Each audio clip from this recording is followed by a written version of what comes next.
వసంత కోకిల వనమంతా పిలుపులా వసంత కోకిల జగమంతా గెలుపులా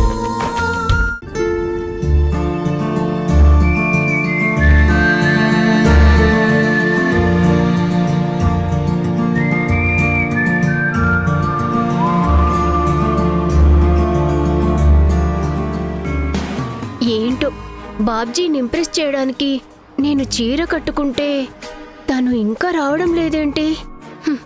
ఏదో నా పిచ్చి, కానీ బాబ్జీ అందానికి అట్రాక్ట్ అయ్యే టైప్ కాదు. అందుకే దివ్య ఎంత మోటివేట్ చేసినా డైరెక్ట్గా చెప్పడానికి నాకు ధైర్యం సరిపోవడం లేదు. ఈసారి కొంచెం వెరైటీగా ప్రపోజ్ చేస్తాను.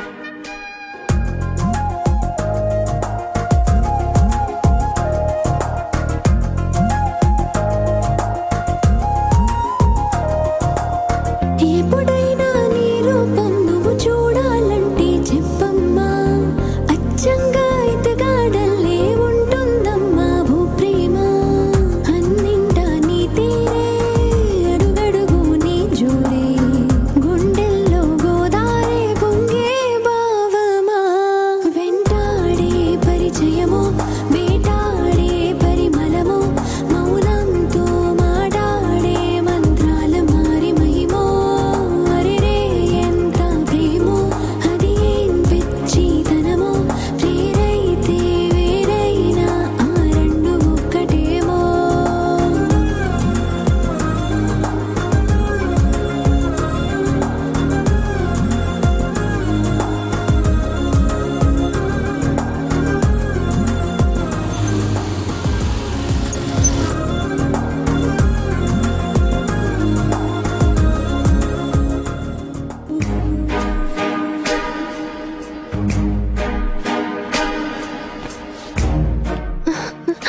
హాయ్ బాబ్జీ. హాయ్ పండు గారు.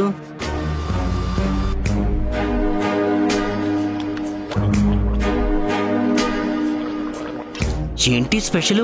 ఈరోజు మీ పుట్టినరోజా? చీర కట్టుకున్నారు? అలా ఏం లేదు, చాలా రోజుల నుండి కట్టుకోవాలనుకుంటే ఈ రోజు కుదిరింది. బావుందా? ఓ, చీర కదండి, ఎవరు కట్టుకున్నా బానే ఉంటుంది.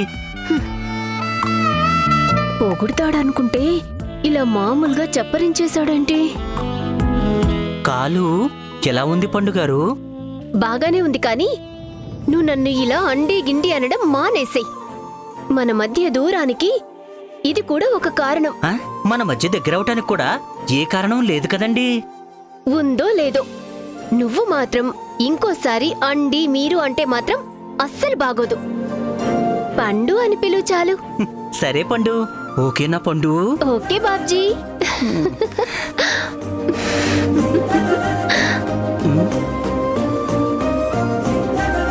అరే రే రే, బండి బ్రేక్ వైర్లు సెట్ చేసుకుని చేతులు కడుక్కోవటం మర్చిపోయానే. ఇక్కడ పేపర్ ఉంది కదా, దీంతో తుడుచుకుందాం.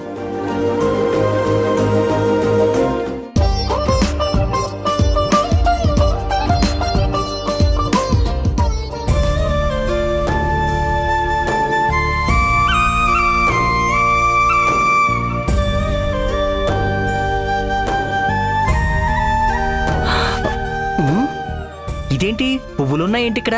నీ చెవిలో పెట్టుకుంటావని. నేను వెళ్ళి కాఫీ తీసుకొస్తాను, చేతులు కడుక్కునిరా. సరేనండి. చ, సరే పండు.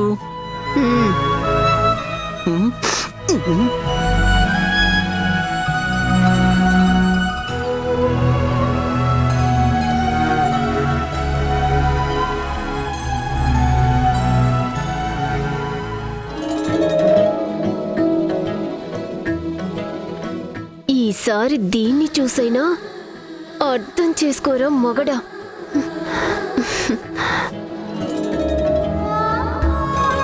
బాబ్జీ,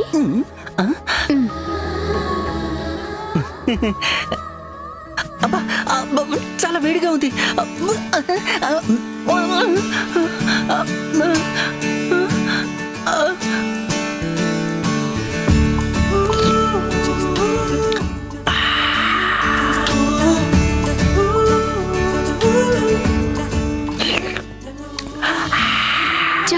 2 అటెంప్ట్లు ఫెయిల్ అయ్యాయి.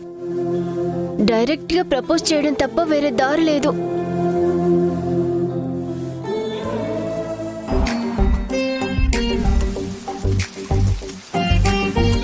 బాబ్జీ,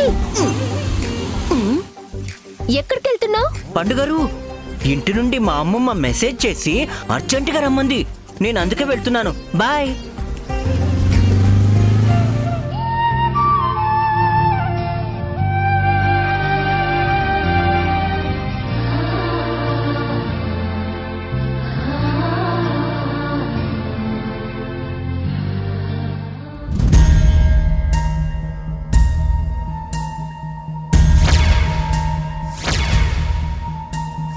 అయితే నాకు తెలియకూడని ఉన్నాయా?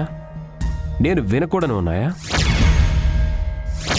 ఎంతో ఆశపడి వెళ్ళిన ఆ చోటి నుండి ఎందుకు వెళ్ళిపోవాలని కంగారు పడ్డావు?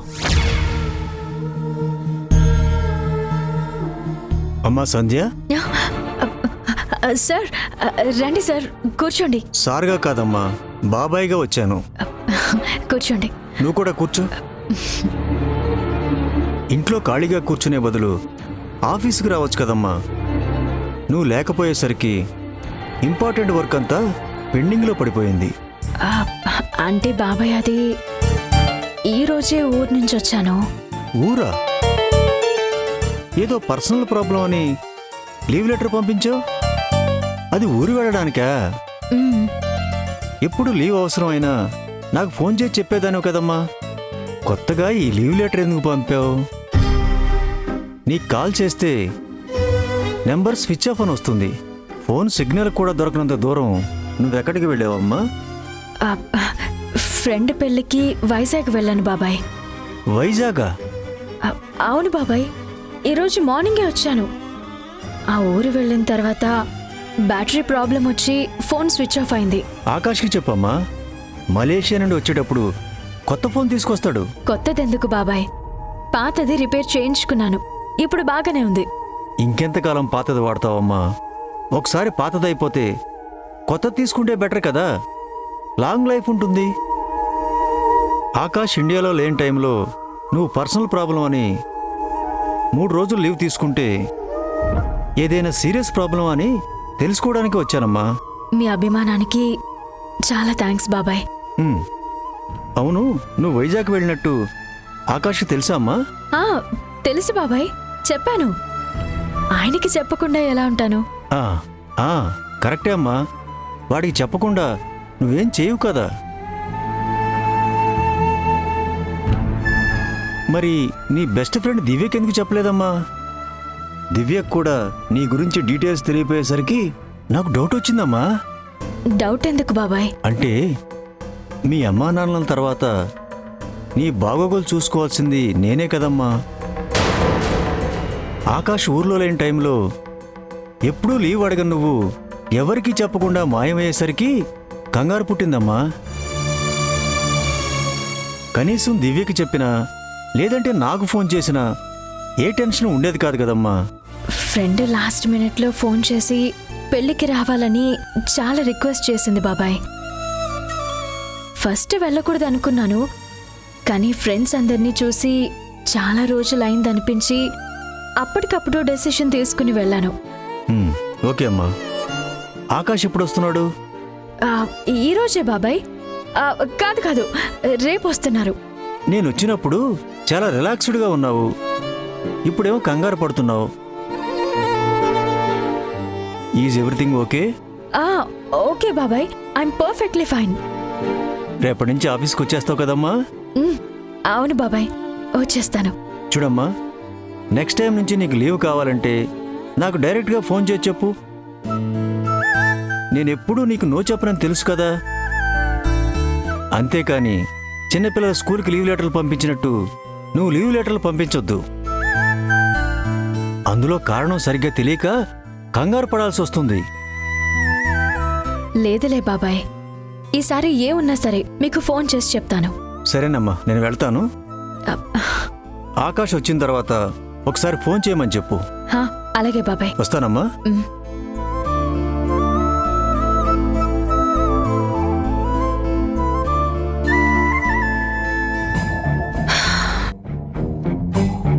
ఇటుక మీద ఇటుక పేర్చినట్టు అబద్ధం మీద అబద్ధం చెప్పాల్సి వస్తుంది. ఈ నాటకం ఎక్కడ బయటపడుతుందన్న టెన్షన్తో ఇంకెన్నాళ్ళు కష్టపడాలో.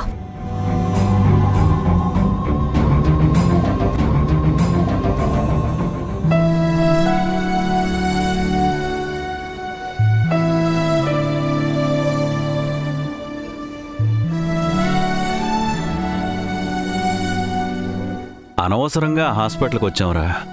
డాక్టర్ నిన్ను టెస్ట్ చేసి రిపోర్ట్స్ అన్ని చూసి అంతా పర్ఫెక్ట్గా ఉంది అని చెప్పారు. పర్ఫెక్ట్గా ఉందన్నారా?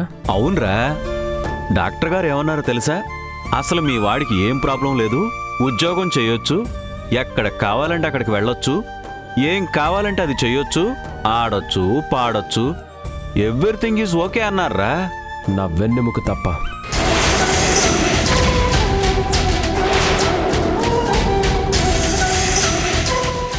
ఏంటి నాన్న సైలెంట్ అయిపోయారు? డాక్టర్ దగ్గరికి వచ్చేది మన ఆరోగ్యం గురించి చెక్ చేసుకోవడానికి మాత్రమే కాదు, అనారోగ్యం గురించి తెలుసుకోవడానికి కూడా. టెస్ట్ల తర్వాత నన్ను బయట కూర్చోబెట్టి మిమ్మల్ని మాత్రమే లోపలికి పిలిచారంటే ఆయన ఏం చెప్పుంటారో నేను ఊహించగలను. నీ ఊహ నిజం కాదురా. అయితే నేను సంధ్యని భర్తగా దగ్గరికి తీసుకోవచ్చా? అంటే అది కొన్ని నెలలు దూరంగా ఉండాలని చెప్పారా. మీరు చెప్పాల్సింది అదే కదా నాన్న. అది వదిలేసి మిగిలినవన్నీ ఎందుకు మాట్లాడుతున్నారు? టూర్లో పంతులు గారి ఆశీర్వాదాన్ని విని సంధ్య తట్టుకోలేకపోయింది. పిల్లా పాపలతో సంతోషంగా ఉండాల్సిన మా భవిష్యత్తు ఇంకా ఇంకా దూరమవుతుందన్న బాధలో ఉంది.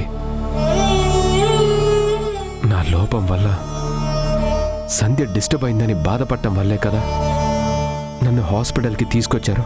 అవునరా, కానీ ఇదేం పర్మనెంట్ ప్రాబ్లం కాదు, కొన్ని రోజుల్లో నయమైపోతుందని డాక్టర్ గారే స్వయంగా చెప్పారు. ఇంకెన్ని రోజులు, ఇంకెన్ని నెలలు? ఒక భార్య తన భర్త నుండి ఏం ఆశిస్తుందో తెలుసా? ప్రేమ, సుఖం, పిల్లలు. నేను సంధ్య మీద హద్దులు లేని ప్రేమని చూపిస్తున్నాను, కానీ మిగిలిన రెండిటిని ఇవ్వలేని స్థితిలో ఉన్నాను. సంధ్య నన్ను దూరం పెట్టడానికి, పరాయి మనిషిగా చూడ్డానికి ఇదొక కారణం అనిపిస్తుంది. లేదురా సూర్య, సంజయ్ ఎప్పుడూ అలా ఆలోచించదు. ఎందుకు ఆలోచించదు నాన్న? తను కూడా జీవితంలో అన్నీ ఉండాలని కోరుకునే మనలాంటి సాధారణమైన మనిషే కదా. సంధ్య సంతోషానికి నేను కారణమవ్వాలనుకున్నానే కానీ నాలో లోపం తన జీవితానికి లోటుగా మారుతుందని నేను కల్లో కూడా ఊహించలేదు.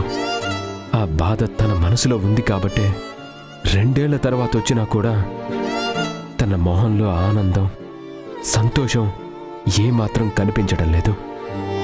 సూర్య, ఎందుకురా ఇలా గిల్టీగా ఫీల్ అవుతున్నావు? నిజం చెప్పాలంటే సంధ్య చాలా సంతోషంగా ఉంది. ఎందుకో తెలుసా? నువ్వు క్షేమంగా తిరిగొచ్చావు కదా. వచ్చాను, కానీ ఉపయోగమే ఉంది నాన్న.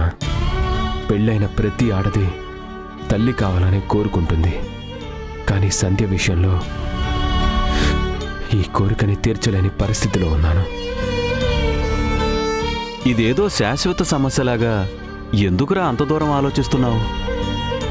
ఇప్పుడు మీ ఇద్దరి వయసు కూడా చాలా తక్కువ. కొన్ని రోజులు ఆలస్యమైనా వచ్చే నష్టం ఏం లేదు కదా. నష్టం మీకు నాకు లేకపోవచ్చు, కానీ సంధ్య గురించి కదా నాన్న మనం ఆలోచించాల్సింది. తన జీవితంలో నా ప్రయాణం ఒక భర్తగా మొదలై ఇప్పుడు ఒక పనికిరాని వస్తువుగా, అవసరం లేని బంధంగా, తన సంతోషానికి భారంగా మారిపోయాను. రేయ్, ఇలానే మాట్లాడొద్దని చెప్తున్నాను. మనం మాట్లాడుకోనంత మాత్రాన నిజం అబద్ధమైపోతున్నానా? సముద్రంలో ఓడల మీద ప్రయాణం చేస్తున్నప్పుడు బరువు ఎక్కువయ్యి ఓడలు మునిగిపోయే పరిస్థితి ఏర్పడితే ఆ బరువుని తగ్గించడానికి ఓడలో ఉన్న ఉపయోగం లేని వస్తువుల లిస్టు తయారు చేస్తారు. అప్పటి వరకు ఎంతో ఇష్టంగా అనిపించినా సరే నిర్దాక్షిణ్యంగా వాటిని సముద్రంలోకి తోసేస్తారు. అలా తోసేయడాన్ని జట్టిసన్ అంటారు. సంధ్య దృష్టిలో ఇప్పుడు నేను జట్టిసన్కి సిద్ధంగా ఉన్నా ఒక ఉపయోగం లేని వస్తువుని. సూర్య,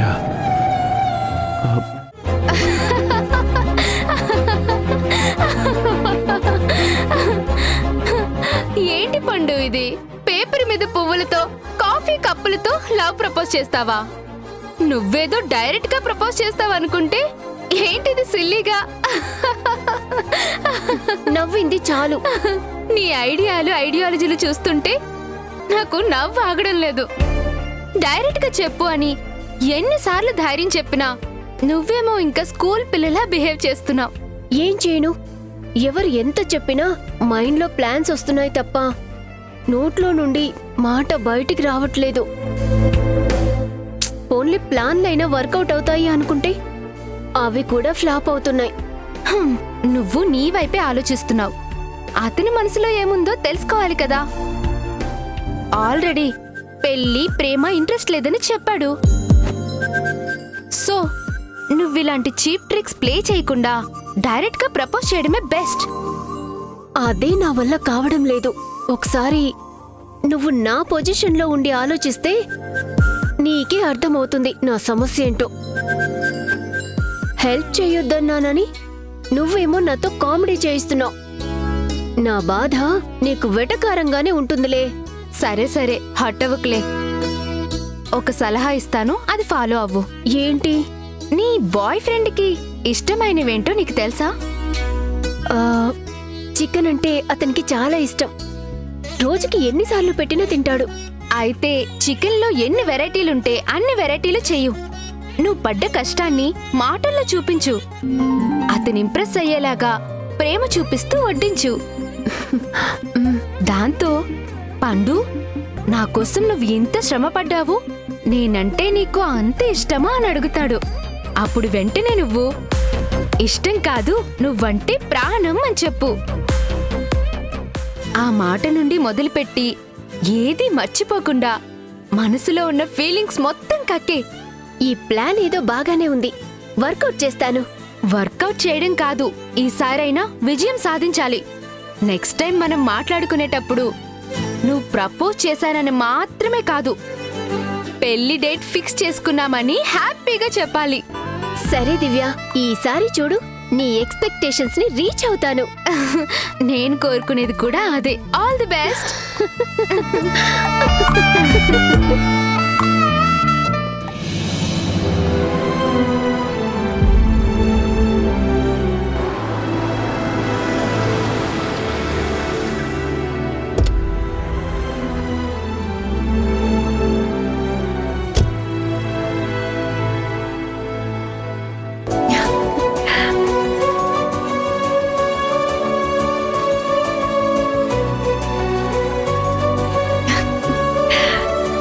సంధ్య, ఏమండి?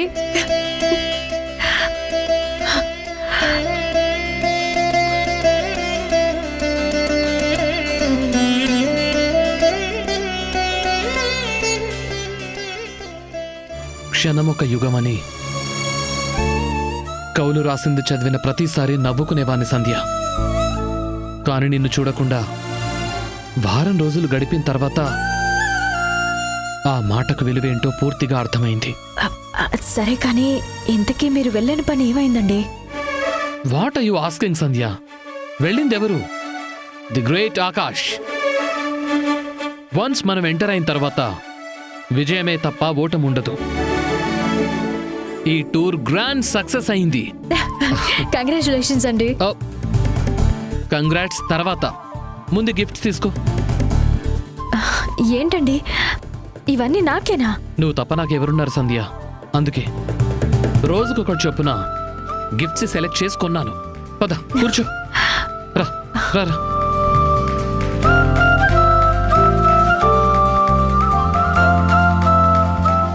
చూసారా, మీరొక్కరే వెళ్ళడం వల్ల ట్రిప్ సక్సెస్ అయింది, నాకు గిఫ్ట్లు కూడా తీసుకొచ్చారు.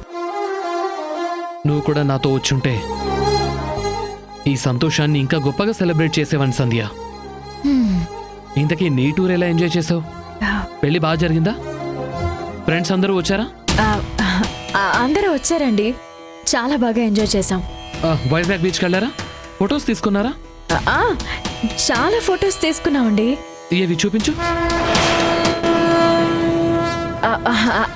అంటే అవి నా ఫోన్లో లేవండి, వేరే ఫ్రెండ్ ఫోన్లో ఉన్నాయండి. గ్రూప్లో పంపిస్తామని చెప్పారు, ఇంకా అవి సెండ్ చేయలేదండి. ఏంటో ఈ మనుషులు, ఎంజాయ్ చేయడానికి వచ్చినప్పుడున్నంత ఫ్రీ రొటీన్ లైఫ్లో దొరకదులే. అందరూ అలా బిజీ అయిపోయారేమో. నేను కూడా అదే అనుకున్నాను. సంధ్య, వైజాగ్ నుంచి వచ్చిన తర్వాత ఇంట్లో ఒకదానివే ఉన్నావు కదా, నీకు బోర్ కొట్టలేదా? నా గురించి అన్నీ తెలుసని చెప్తారు, నేనెప్పుడు ఎలా ఉంటానో ఆ మాత్రం ఊహించలేరా? ఊహించడం కాదు, ప్రతి క్షణం నిన్ను తలుచుకుని నీతోనే మాట్లాడేవాణ్ణి. మీటింగ్ జరుగుతున్నప్పుడు కూడా నీ గురించే ఆలోచించేవాణ్ణి. ఆఫీస్ వర్క్ అయిపోయి ఖాళీ టైం దొరికితే చాలు, అప్పుడేమనుకునేవాణ్ణో తెలుసా? ఈ టైంకి సంధ్య ఏం చేస్తుంది, భోజనం టైంకి తింటుందో లేదో, నా గురించి ఆలోచిస్తూ నిద్రని మర్చిపోతుందేమో, ఆఫీస్లో తనకి వర్క్ ప్రెషర్ ఎలా ఉందో. ఇలా ఒకటే ఆలోచనలు అనుకో. ప్రతి క్షణం ఫోన్ చేస్తే నువ్వు డిస్టర్బ్ అవుతావని ఊరుకున్నాను, కానీ లేదంటే చెవికి ఇయర్ ఫోన్స్ పెట్టేసుకునేవాణ్ణి. మలేషియాలో సైట్ సీయింగ్కి వెళ్ళాం. వెళ్ళిన ప్రతి స్పాట్లో నిన్నెంత మిస్ అయ్యానో తెలుసా? అందుకే ఈసారి దేశం దాటి ఎక్కడికి వెళ్ళినా సరే పక్కనే నువ్వు ఉండాలని చాలా స్ట్రాంగ్గా ఫిక్స్ అయ్యాను. నీకోసం తెచ్చిన గిఫ్ట్స్ చూడవా? ముందు మీరు వెళ్ళి ఫ్రెష్ అయ్యండి, అప్పుడు ఇద్దరం కలిసి చూద్దాం. సరే, ఇలా వెళ్ళి అలా వచ్చేస్తాను. సంధ్య, చెప్పడం మర్చిపోయాను, మా అత్తయ్య మావయ్య వచ్చారు.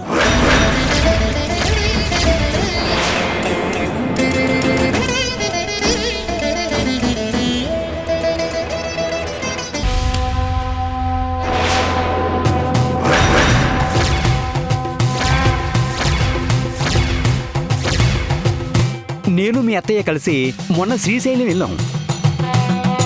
గుడి ప్రాంగణంలోకి ఎంటర్ అయ్యామో లేదో అక్కడ సంధ్య కనిపించింది.